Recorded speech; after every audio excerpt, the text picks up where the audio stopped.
quién es Cristo. Yo no conozco el Antiguo Testamento. Yo me encuentro con Cristo y bueno, ¿tú quién eres? Porque tengo que definirle que tengo enfrente. Cuando la gente habló de Dios, Dios en sentido genérico, no tenía muchos problemas. Entre otras cosas porque solo hay uno. Entonces, ¿qué problema va a haber de hablar de un ser que es único? Ninguno. No hay confusión, no hay comparación, no hay parámetros. Él es único y Él pone su propio parámetro, se mide por sí mismo. Él es el principio y fin de las explicaciones. Entonces, con Dios no surgió tanto problema. A menos que otros inventaron otro Dios, pero no había confusión sobre este Dios, porque es único. Pero entonces aparece Cristo. Y Cristo, cuando usted lo ve, tiene, como diríamos ahora, chaqueta y corbata y zapatos. Tiene una chilaba, se llama eso. Una sandalia. Ojos, boca y nariz como todo el mundo. Entonces, estaba vestido como todo el mundo. La apariencia como la de todo el mundo. Entonces, ¿quién va a pensar que ese es jovencito? Porque era un jovencito.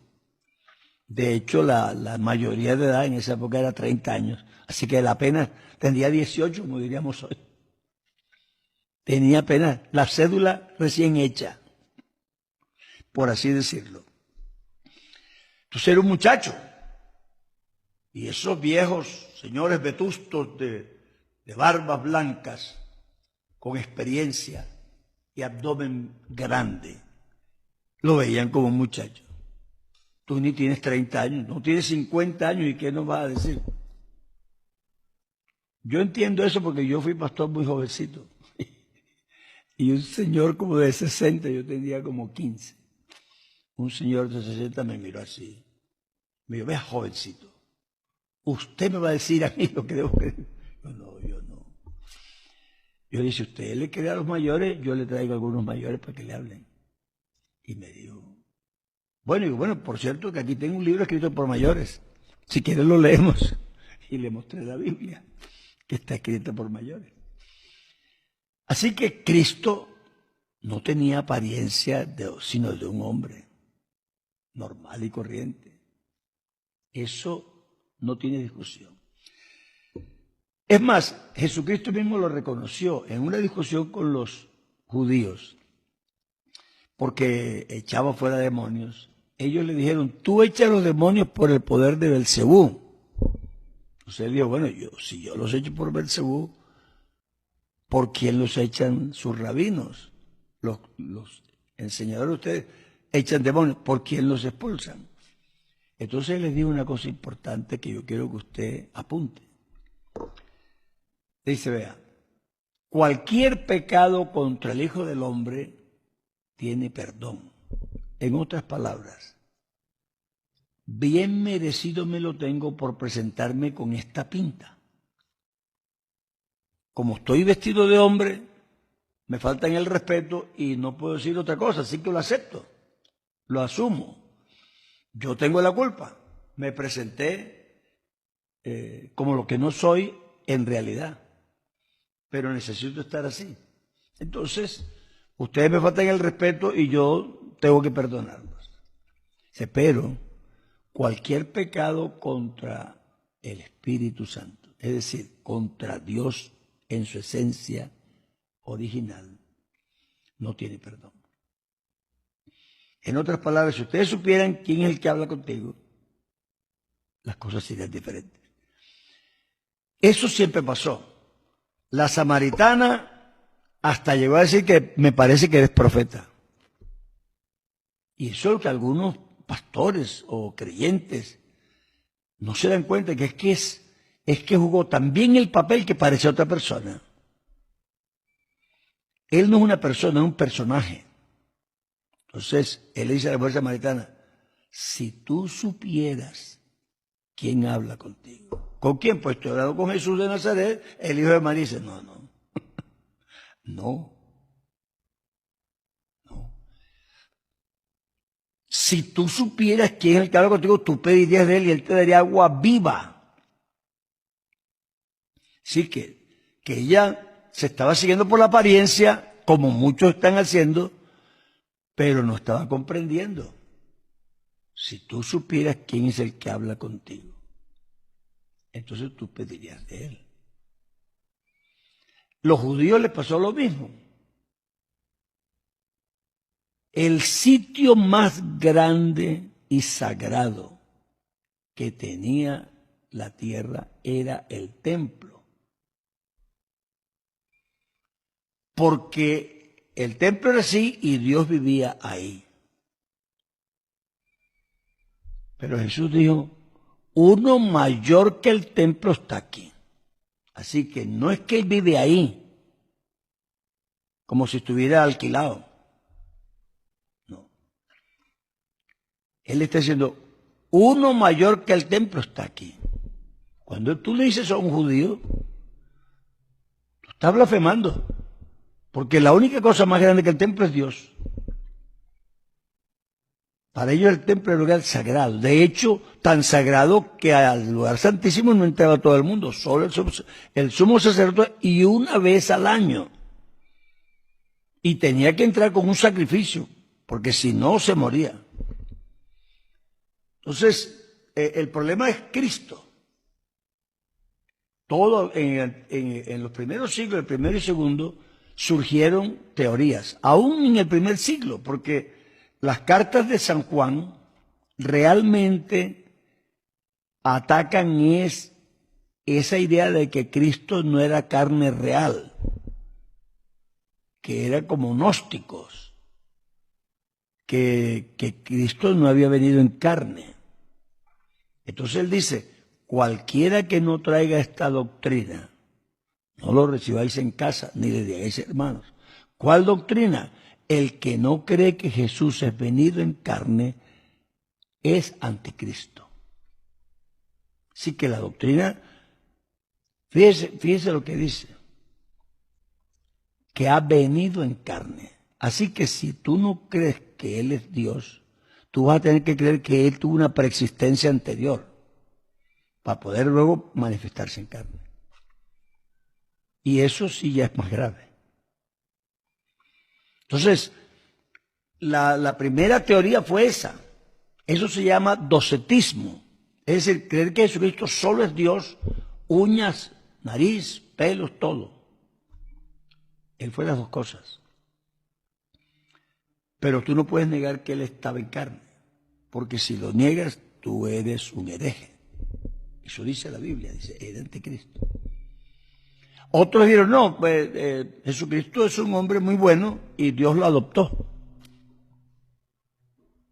Y esa palabra de que Dios lo adoptó dio pie a una doctrina que se llamó el adopcionismo. Que Dios adoptó un hombre muy bueno y entonces lo hizo su hijo. Otros dicen, no, él sí era Dios y hombre, pero la divinidad es tan fuerte que absorbió la humanidad y se quedó solo la divinidad. Eso se llama monofisismo, eso es otra herejía. Otros dijeron, como Arrio, no, es que él solamente es un hombre, santo, perfecto y todo, pero es un hombre. Esos son los testigos de Jehová. Se llama arrianismo. Entonces, nosotros sí tenemos que ver lo que estamos creyendo. La Biblia nos enseña que hay una manifestación de Dios aquí de una manera especial. Entonces, en esa época surgió la doctrina que se llama modalismo. Los modalistas o los monarquianistas. El monarquianismo y el modalismo decían, no, Dios no es varios, sino que está mostrado en diferentes modos. Como dirían los jóvenes de ahora, no, es que Cristo es Dios en modo hombre, modo humano. Pero no es otro. El modalismo decía eso, decía, no, es que son diferentes modos.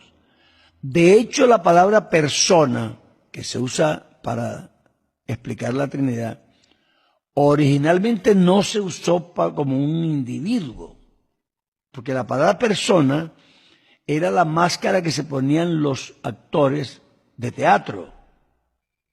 Una máscara que ríe, otra máscara que llora, otra máscara que se asombra. Y a esa máscara, yo tengo una en la casa que la he usado mucho para las clases de universidad, es una persona, es un personaje, no un ser distinto, sino una cara distinta del mismo personaje.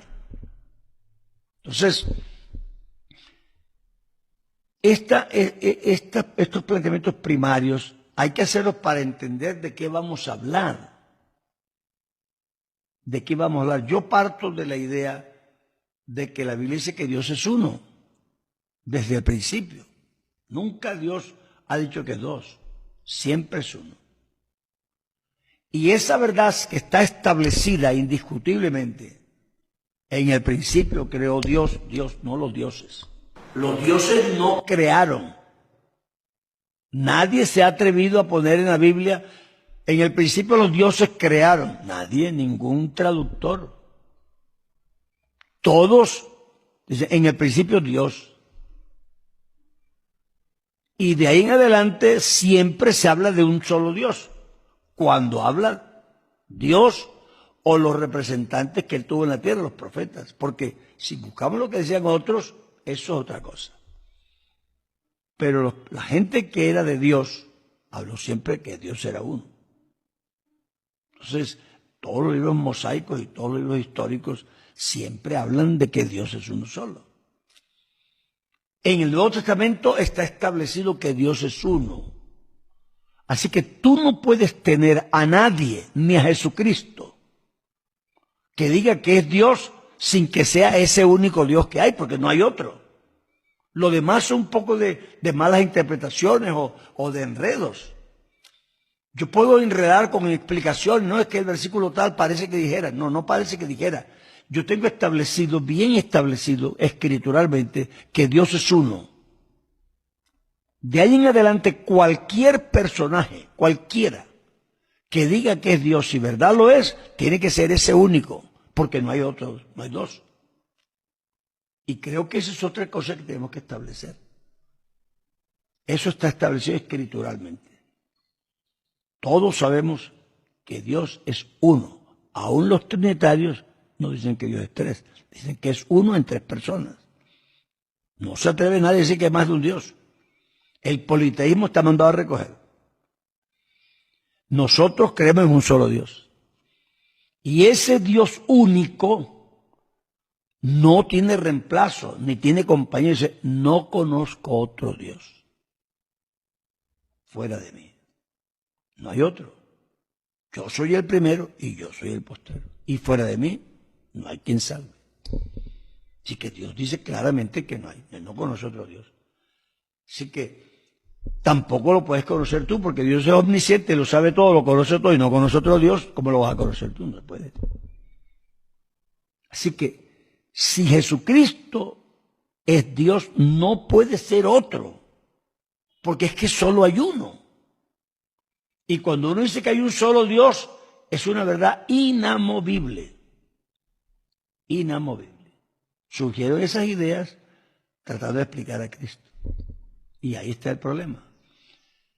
¿Por qué? Eso se llama racionalismo. Aunque la persona diga que no, es materialista. Porque él está tratando de explicar a Dios en términos materiales. Lo que él entiende materialmente que es. Y en eso tendría razón. Pero te voy a decir una cosa en el temor de Dios. El cristianismo sin milagro no es cristianismo. El fundamento de la fe cristiana es el milagro. El milagro en todo. Yo predico un sermón y por muy bueno que sea el sermón, ¿cómo me explico yo con un hombre que no teme a Dios, ni a los hombres, ni a nadie, que mata, que roba, que abusa? De pronto se pare de su asiento y venga llorando al altar a entregarse. No hay sermón que haga eso. No hay discurso que haga eso. Un hombre que nació, porque eso es lo que decían los judíos, es que nunca se ha visto esto. Los judíos, cuando un hombre judío dice nunca se ha visto esto, ponle atención. Vieron el mar en dos, vieron la monte que temblaba, vieron cayendo pan del cielo, trajeron las codornices, hubo agua de la roca. ¿Qué fue lo que no vieron?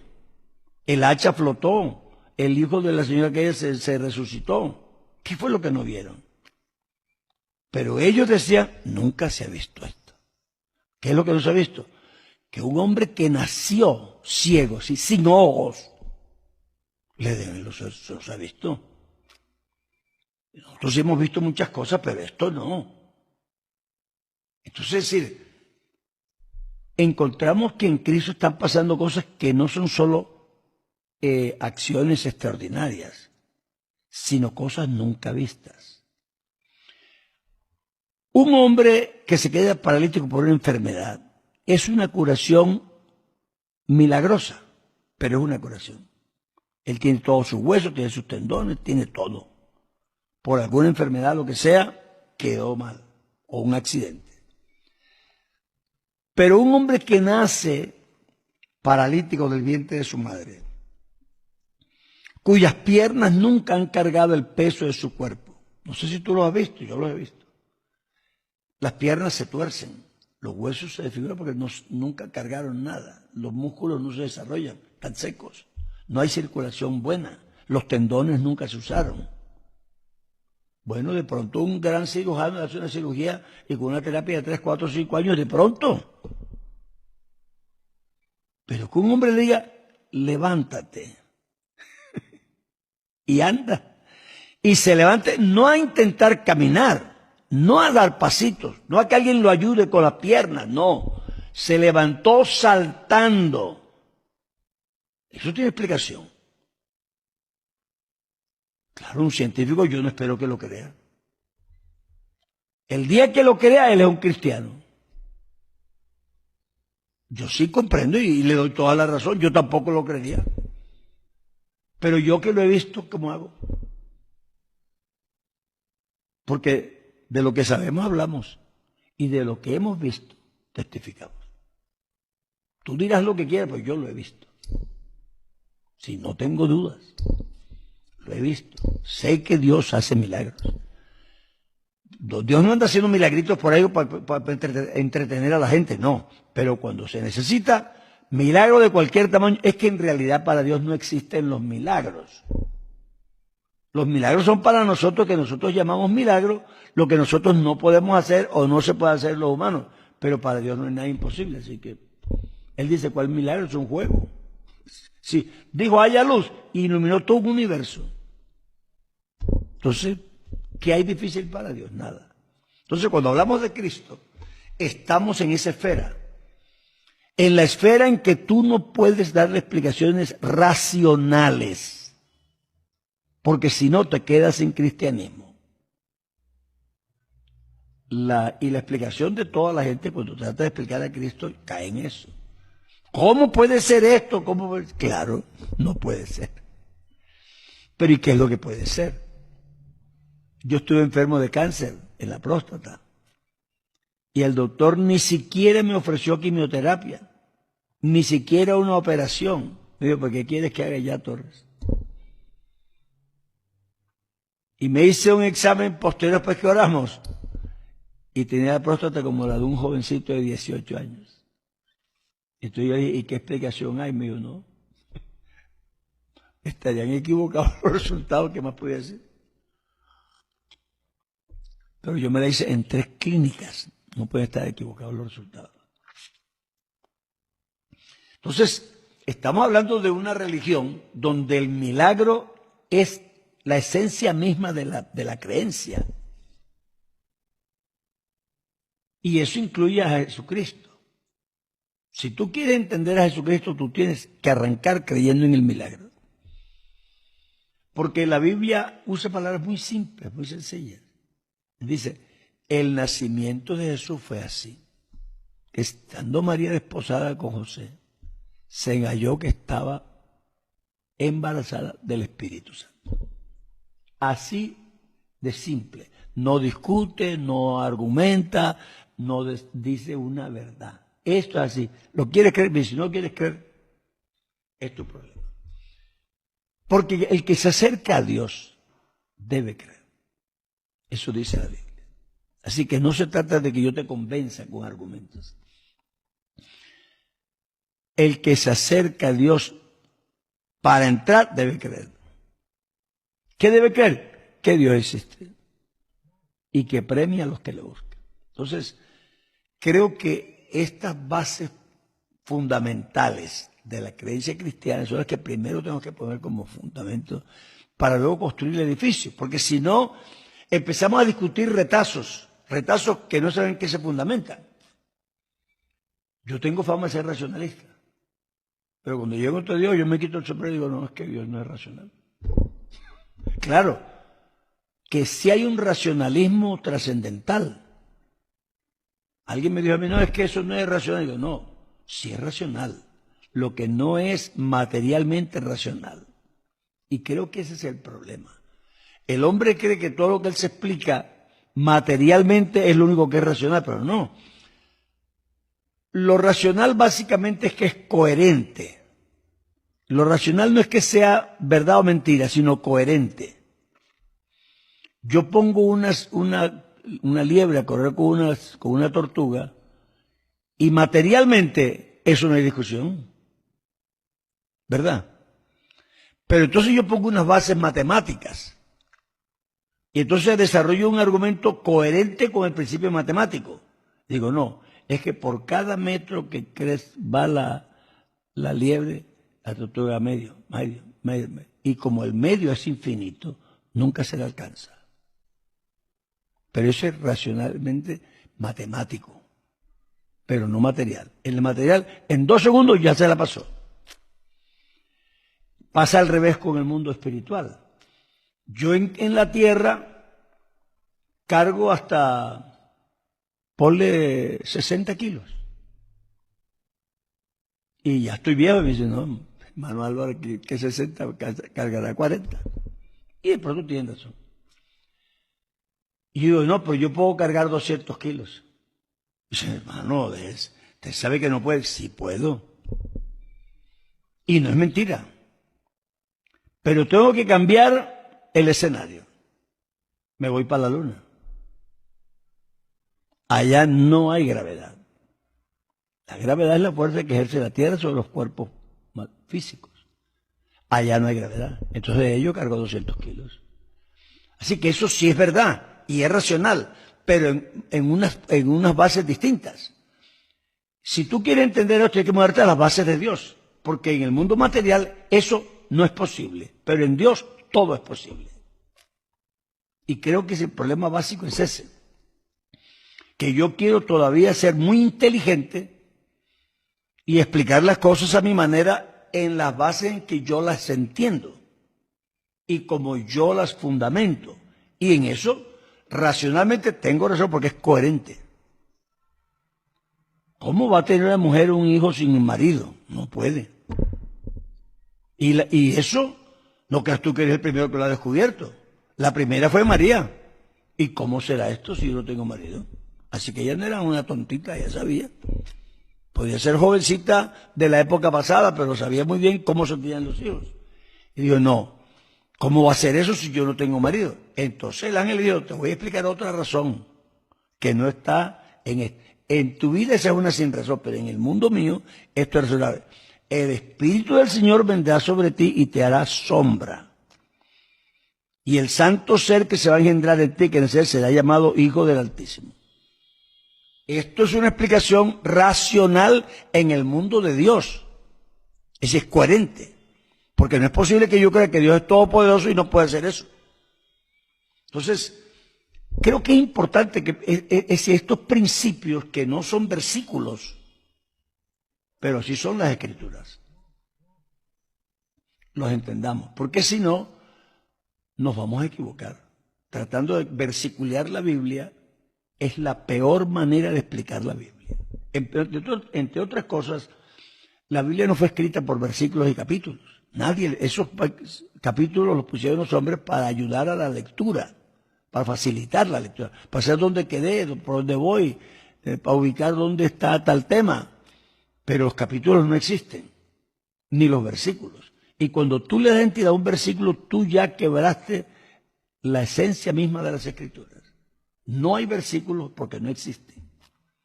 Y no me cites un versículo. Es que dice el versículo. No, no me cites un versículo. Porque no dice eso.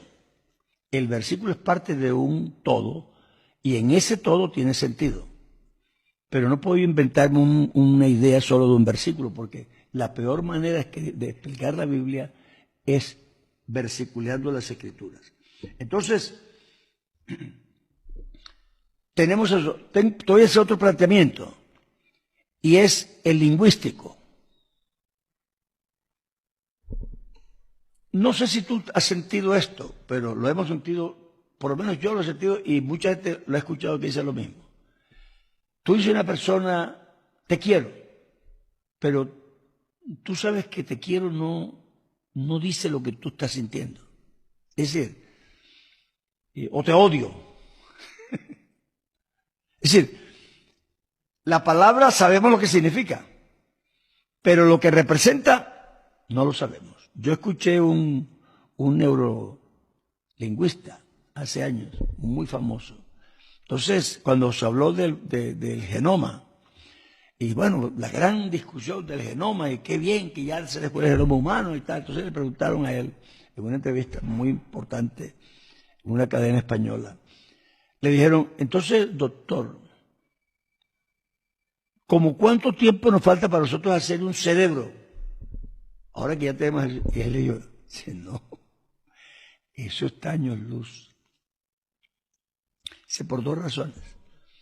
Lo que hemos descubierto del genoma es como si tuviéramos una caja revuelta con bolitas y no supiéramos cuántas hay. Y por fin hemos logrado contarlas. Todavía sabemos que hay 10 millones de bolitas.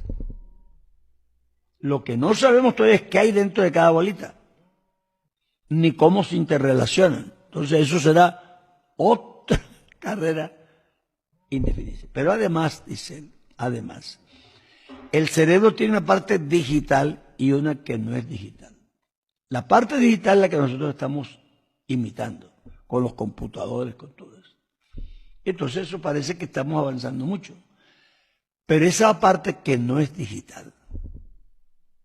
Yo digo, yo amo. Y ella dice, yo amo. Y ella cree que yo siento lo que ella siente cuando dice eso, pero resulta que no.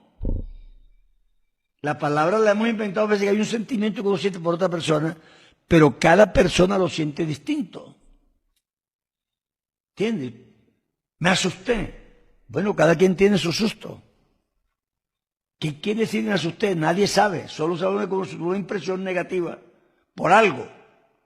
Pero cómo lo vivió, nadie sabe. Entonces, las palabras no expresan verdades absolutas nunca, ninguna. Las palabras son un medio de Dios expresar lo que siento aproximadamente. Es más, ni los colores. Usted dice, eso allá es salmón. Sí, salmón es un nombre genérico. Pero ¿qué grado de salmón tiene eso? Ella está ahí y ve la luz que le da de una forma y lo ve de una forma. Yo aquí lo veo de otra forma porque la luz se refleja aquí y usted de otra. Entonces, es decir, el color tiene que ver cómo con mis ojos lo bueno o malo o regulares que estén y además cómo refleja la luz, en qué posición estoy yo. Usted no se ha dado cuenta que uno compra unas medias marrones y llega a la casa y son beige. Esas luces de los almacenes le quitan el color o le dan otro. Y uno llega convencido que compró y dice, uy, pero estas medias no son. Y el vestido que uno pensó que casaba con eso, lo pone, no, eso no es. Entonces, eso pasa con las palabras. Y yo quisiera que usted no reduzca a Dios a unas palabras, porque no será. Y si defiende las doctrinas solo con etimología y solo con diccionario, usted se equivocó. Nosotros tenemos verdades y las expresamos con palabras aproximadas, pero Dios supera todas las palabras. Cuando digo Dios es todopoderoso, yo no tengo ni idea de lo que eso quiere decir. Esa palabra no me dice nada. Pero cuando yo digo que Dios es todopoderoso, hermano, eso es decir, abrumador. Dios todo lo puede. Entonces, es decir, alguien me dice, no, es que yo no creo en la sanidad divina, me dijo un señor de una iglesia evangélica. Y digo, ¿y por qué? No, es que esos milagros fueron para eso, pero Dios no puede hacer eso. Y yo le dije, ¿usted cree que Dios es todopoderoso? Digo, sí, y entonces, aunque la Biblia no dijera que Dios sana, yo creería que sana. Si aunque no hubiera un versículo que diga que Él llevó nuestras enfermedades, igual yo creería que Dios sana. Porque no es una doctrina, es una creencia en un ser que lo puede todo. Y si no puede sanar, entonces no lo puede todo. Así que eso es una tontería. El que Dios decida sanar o no, sí es discutible. Pero que pueda o no, no. Yo digo, no es que aquí puede caer un país, hermano, no sea exagerado. ¿Cómo va a caer? ¿Usted cree que va a caer pan del cielo raso? ¿Y por qué no? Que Dios no lo haga así porque no quiere, ok. Pero yo tengo que creer que sí puede caer pan del cielo raso. ¿Por qué? Porque Dios es todopoderoso. Así que Dios no lo haga porque no anda haciendo espectáculos por cualquier otra razón, te lo admito. Pero que no pueda, no te lo admito. Porque yo creo que Dios es todopoderoso. Y si es todopoderoso, lo puede hacer todo. Y todo es todo. Hay cosas que Dios no hace por su naturaleza y dice, no hago eso. Pero que puede, claro que puede. Si Él quisiera, lo hace. Dios tiene capacidad para hacer lo que sea. Porque es todopoderoso. Si no, nos equivocamos y hemos creído en Dios que no es así. Entonces, las palabras se definen mejor por el contexto, aunque por el diccionario. Yo viví en España y en la época que yo viví en España, la gente tenía una forma de sacar las cuentas que uno se quedaba. ¿Cuánto hace? Eso 20 duros. 20 duros. Uno de los que no estamos acostumbrados a tener, un duro son 5 pesetas. Y 20 entre 5 son, ya, vale 100 pesetas. ¿Entiendes? Pero es que hacían cuentas, eso vale 1.200 duros. Así que ya son cuentas, ya son cuentas que usted tiene que hacer una calculadora. Pero estaban tan acostumbrados a hablar en duros, porque el duro es una moneda que vale 5 pesetas. Pero si yo busco en el diccionario, no dice que es una moneda de 5 pesetas. Duro es una calidad de resistencia, ¿verdad? Esto es un material duro. Entonces digo, no, ese material tiene una dureza incalculable. Uy, eso vale mucho plata. Dice el que piensa en duros, pero no está hablando de plata, está hablando del material. Y yo digo, oye, pero ese señor en su casa es muy duro. ¿Y de qué estamos hablando? No, que llevó a los niños a la playa y no le compró ni un helado. Ese es duro. Tiene el codo oxidado. O puedo decir, no, en la casa él es muy duro. Así que cuando él dice una cosa, el que no la hace, le da por la cabeza. Entonces la palabra duro, yo la estoy usando, pero no significa nada a menos que yo le ponga un contexto. Y entonces lo malo es que yo quiera que porque yo leí en el diccionario que dice tal cosa, eso no significa nada sino eso. Y me empecine en que esa es la palabra de Dios. No, esa es mi cabeza, no la palabra de Dios. La palabra dice una cosa y la dice en relación con. Hay varias palabras que son de la Biblia que son controversiales. Por ejemplo, arrepentirse es cambiar de parecer. Entonces, por definición, Dios no se arrepiente. No, Dios no se arrepiente. Pero la Biblia dice que se arrepintió Dios de haber hecho al hombre. Entonces tengo que cambiar yo, no la creencia. Yo sigo pensando que Dios no se arrepiente. Pero me doy cuenta que la palabra puede ser que tiene también otra acepción. Entonces Dios no se arrepiente como me arrepiento yo. Dios no es hombre para que se arrepienta. Es decir, Dios no se arrepiente como se arrepienten los hombres, es lo que quiere decir ese versículo. Dios sí se arrepiente en el sentido que Él lo puede hacer. En Joel dice, entre la entrada y el altar, yo los sacerdotes, ministros del Señor, y digan, perdona a Jehová su Padre. ¿Quién sabe si donde dijo destrucción, cambia de actitud? Nínive será destruida. Es una decisión, pero ahora si se arrepienten, yo les cambio el castigo. Entonces yo digo, no, Dios no es hombre para que se arrepienta. No es que Dios no se arrepiente como los hombres. Los hombres se arrepienten porque se equivocan, porque ignoran, porque tienen incapacidad. Pero Dios no. Yo no puedo decir que ese versículo prueba nada. Ese versículo no trata de probar la naturaleza de Dios, su esencia, sino su carácter, su manera de actuar, su manera de ser, de hacer. Y entonces uno puede formar una discusión interminable, pero que no tiene sentido. Esa discusión no tiene sentido. Todos sabemos que Dios es un ser que hace todo bien, que lo sabe todo. Así que enseguida que me dice que Dios se arrepintió, yo inmediatamente me ubico, que sé que no está hablando del arrepentimiento de los seres humanos. Eso lo sé ya enseguida, sin buscar versículos. Porque por definición, Dios es la verdad. Así que Él no se va a arrepentir. Pero no está hablando de eso. Él se está comparando y dice, yo no soy hombre para arrepentirme. Es decir, yo no me arrepiento como los hombres. Yo no soy hombre para mentir. Los hombres sí mienten. Si no es porque yo no pueda hacer o sí pueda hacer esto o lo otro, es porque yo no actúo así. Así que el versículo no tiene nada que ver con demostrar quién es Dios o quién es Dios en su esencia. Tiene que ver cómo Dios se comporta diferente a los hombres.